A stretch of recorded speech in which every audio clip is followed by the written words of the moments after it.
శివాలయంలో మీకు వెంటనే అనుగ్రహం కలగాలి అని అనుకుంటే మీరు వెళ్ళిన దాంట్లో ఒక్క నిమిషం వృధా కాకుండా పరిపూర్ణంగా శివానుగ్రహం పొందాలి అనుకుంటే ఎలా బయలుదేరాలో చెప్పింది శాస్త్రం. త్రిపుండ్రములను ధరించి బొట్టు పెట్టుకుని పంచ కట్టుకుని ఉత్తరీయాన్ని తీసి నడుముకి బిగించుకుని మీద ఉత్తరీయం వేసుకోకుండా శివాలయం బయటే చెప్పులు విడిచిపెట్టి కాళ్ళు కడుక్కుని కుడికాలు ముందు పెట్టి లోపలికి వెళ్ళి మొట్టమొదట రాజగోపురాన్ని చూసి తర్వాత శివాలయ గోపురాన్ని చూసి అప్పుడు మీరు శివాలయం దగ్గరికి వెళ్ళి నంది దగ్గర మాత్రమే మీరు ప్రదక్షిణాన్ని ప్రారంభం చేయవలసి ఉంటుంది.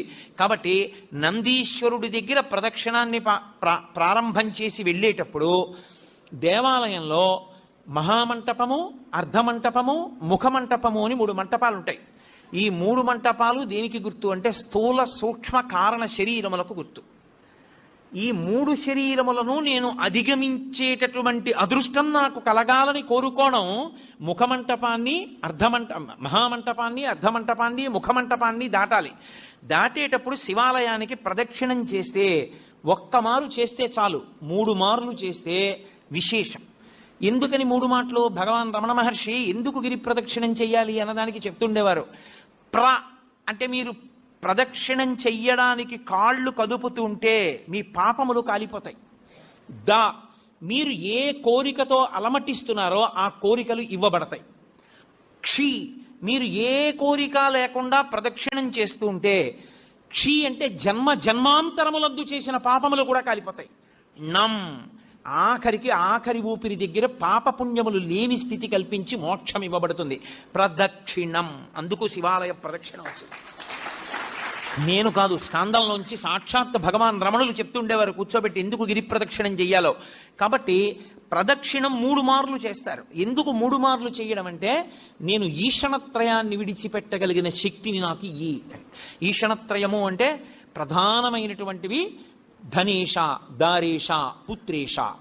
ధనేష డబ్బు మీద వ్యామోహం వదలదు, దారేష భార్య మీద వ్యామోహం వదలదు, పుత్రేష కొడుకు మీద వ్యామోహం వదలదు. ఈశ్వర, ఈ వ్యామోహాలన్నీ వెంట పెట్టుకుని ఏం పొందుతాను?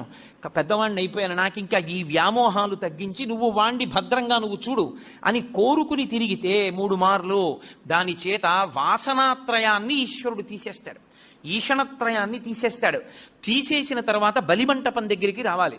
వచ్చి బలిమంటపం దగ్గర నమస్కారం చేయాలి. ఎందుకు అంటే మనలో ఉండేటటువంటి కామక్రోధ లోభమద మోహమాత్సర్యములనేటటువంటి అరిషడ్వర్గములను బలివ్వాలి అక్కడ.